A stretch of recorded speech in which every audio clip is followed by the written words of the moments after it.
Je commence par ici. Ce document-là. Ne se sentant pas très en sécurité à cause de la guerre qu'il avait déclenchée, donc des hostilités, de ce qu'il avait commis comme crime dans la région de Poul, on parle de Sassou.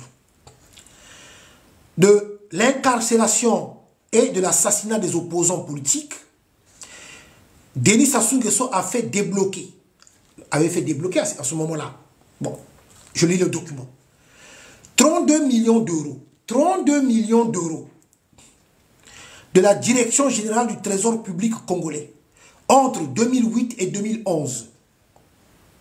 Cette somme qui a transité par la société CIPCI, cette fameuse société dont je vous avais déjà parlé, la société qui est gérée par la maman d'Edgar Nguesso, cette femme qu'on appelle Catherine Inanga. Catherine Inanga, c'est la maman d'Edgar Nguesso. Donc, l'argent, les 32 millions d'euros que Sassou Nguesso avait sorti du trésor public congolais, cet argent-là avait transité dans les comptes de l'entreprise de Madame Catherine Inanga, qui est la maman d'Edgar Nguesso. L'argent avait atterri dans les comptes de cette société-là. Son ex-belle-sœur, la maman d'Edgar Nguesso, Catherine Inanga. Et l'argent, donc les 32 millions d'euros, est destiné à la réfection du palais présidentiel et à l'achat de voitures blindées. Alors, pour vous qui êtes en République du Congo, si vous regardez le cortège de Sassou, si vous regardez la voiture de Sassou, à chaque déplacement, il a plusieurs voitures. Depuis là, il s'était déjà doté de véhicules blindés. C'est des véhicules blindés. À l'achat, donc doté à l'achat des véhicules blindés pour la présidence de la République. Les voitures ont en effet été bel et bien livrées, comme l'affirme Pascal Pou, avocat de Philippe Chironi. Philippe Chironi, dont je vous ai déjà fait des révélations. Philippe Chironi, qui n'est autre qu'un homme de paille, un Français, qui vit à Monaco, celui qu'on avait arrêté en République de Saint-Marin, celui qui gère les comptes, les 36 comptes de Sassou Nguesso en République de Saint-Marin, les fameuses comptes que je vous ai déjà fait des révélations, où en premier lieu, dans l'accusation, il y avait eu 19 millions de dollars qu'on avait saisis, et après, entre-temps, on avait encore saisi entre 24 millions de dollars, puisqu'on avait demandé à M. Chironi de justifier la provenance de cet argent. Les 36 comptes.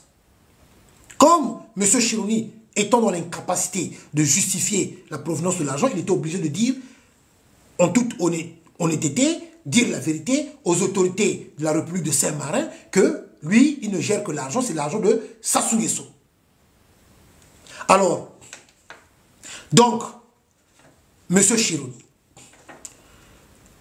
Mais les enquêteurs suisses et français soupçonnent qu'une partie des fonds a servi aux dépenses somptuaires du clan présidentiel congolais. Je continue.